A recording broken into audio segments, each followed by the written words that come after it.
Tu veux comprendre pourquoi JD Sport domine le sportswear et comment l'enseigne peut rester leader dans un marché ultra concurrentiel? Reste avec moi. En quelques minutes, on va décoder son modèle, ses chiffres, sa stratégie, ses forces et faiblesses, ainsi que les opportunités et menaces qui pèsent sur son avenir. À la fin, tu auras une vision claire et actionnable de la position de JD Sport dans l'écosystème mode, sport et culture urbaine. Commençons par le contexte. Le sportswear a explosé avec l'athleisure, l'influence des réseaux sociaux et l'intérêt croissant pour le bien-être.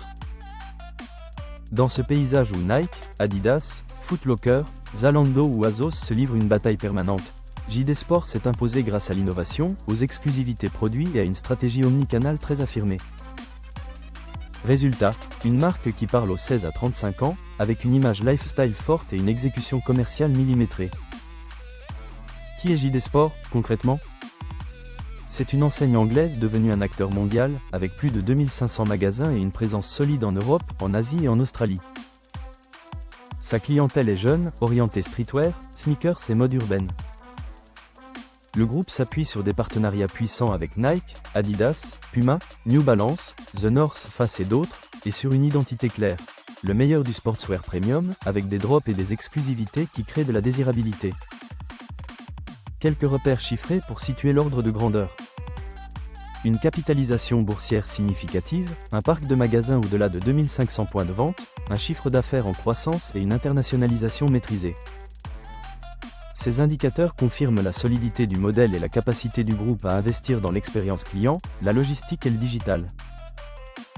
Comment JD Sport gagne la bataille du retail au quotidien? D'abord grâce aux exclusivités. Obtenir des colorways réservés, des capsules limitées ou des collabs ciblés, c'est le nerf de la guerre quand ta clientèle est jeune et hyper connectée.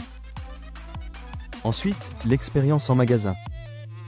Les stores sont pensés comme des lieux de mise en scène, avec une sélection trendy, des parcours fluides et des opérations d'activation. Enfin, l'omnicanal. Le e-commerce est travaillé comme un média de conversion et de recommandation, avec personnalisation, cross-canal, click and collect et animation commerciale continue.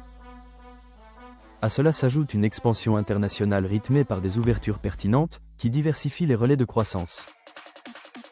Regardons les forces.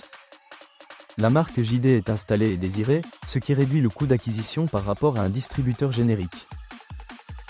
Le maillage magasin plus e-commerce crée de la proximité et du service. La base client est jeune, engagée, sensible aux tendances, donc réactive aux exclus et aux lancements. Enfin, les relations fournisseurs sont solides, assurant un flux produit régulier et une profondeur d'offres qui évite les ruptures pénalisantes. La concurrence, maintenant. Face à Foot Locker, JD assume un prisme plus lifestyle et mode urbaine que pure performance. Face aux marketplaces comme Zalando, Azos ou Amazon Fashion, JD mise sur la rareté, la marque enseigne et l'expérience. Et vis-à-vis des marques elles-mêmes, qui investissent en direct tout consumé, JD se protège grâce aux exclusivités, à la puissance de distribution et à l'activation sociale. C'est un équilibre délicat, mais c'est précisément là que se joue la différence. Tout n'est pas parfait pour autant. La dépendance historique au Royaume-Uni reste un point de vigilance, notamment en période de volatilité macroéconomique. La logistique omnicanale est complexe et coûteuse, surtout quand les tendances tournent vite et que la demande est volatile.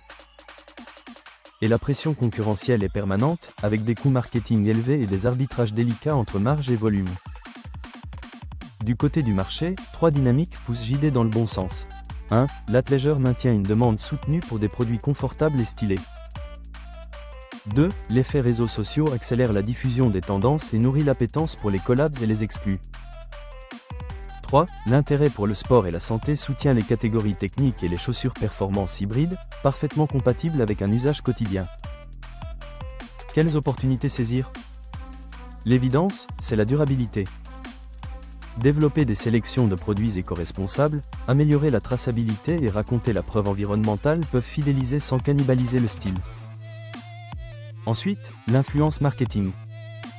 Les collaborations avec créateurs, artistes et athlètes locaux, combinées à des mécaniques TikTok First, amplifient l'engagement. Troisième levier, l'IA. Personnalisation des recommandations, merchandising dynamique, gestion prédictive des stocks et tarification fine permettront d'optimiser conversion et marge. Enfin, l'expansion géographique ciblée continue de diversifier les revenus. Les menaces à surveiller sont claires. La concurrence frontale des marques majeures, qui accélèrent leurs ventes directes. Les effets post-Brexit sur la chaîne d'approvisionnement, les coûts et les délais. La sensibilité du consommateur au prix en période d'inflation, qui peut déplacer la demande vers des canaux discount. Et plus largement, la vitesse d'évolution des goûts, qui oblige à ajuster l'offre presque en temps réel. Quelle trajectoire pour les prochaines années? L'enjeu central sera de pousser plus loin l'omnicanal augmenté par la donnée. Concrètement, cela veut dire un site et une app qui anticipent le style de chaque client, une disponibilité produite en temps réel par magasin et des drops orchestrés simultanément online et in-store. Cela veut dire aussi une montée en gamme de l'expérience magasin, avec des zones d'essayage expérientiel, des services de personnalisation et des événements communautaires. Enfin, une feuille de route durabilité crédible, visible et mesurable, pour ancrer la préférence de marque. Si je devais condenser les recommandations en 3 axes opérationnels, voici ce que je retiens. Premier axe, renforcer l'avantage produit. Plus d'exclusivité, plus de collabs agiles, et une lecture locale des tendances pour coller au micro-marché. Deuxième axe, industrialiser la personnalisation. Scorer la probabilité d'achat par profil, adapter l'assortiment par zone de chalandise et piloter les prix de façon dynamique sans abîmer l'image. Troisième axe, maximiser la valeur à vie des clients. Programme de fidélité enrichi, early access sur les drops, service premium en magasin et retargeting intelligent pour limiter la dépendance aux paid médias. En résumé, JD Sport coche les cases qui comptent aujourd'hui. Une marque forte, une distribution omnicanal performante, une audience jeune et engagée, et un vrai savoir-faire dans les exclusivités. Les défis existent, mais ils sont adressables avec de la donnée, de la vitesse et une exécution cohérente. La clé, c'est de capitaliser sur les forces, d'alléger les faiblesses logistiques et d'accélérer sur l'IA, la durabilité et la mise en scène omnicanale. C'est ce mix qui permettra à JD Sport de consolider son leadership dans le temps. Si cette analyse t'a aidé à y voir clair, abonne-toi, like la vidéo et dis-moi en commentaire quelle stratégie tu trouves la plus décisive pour JD Sport dans les 12 prochains mois. Et si tu veux d'autres décryptages concrets du retail et du sportswear, dis-moi quelles enseignes tu veux voir passer au crible.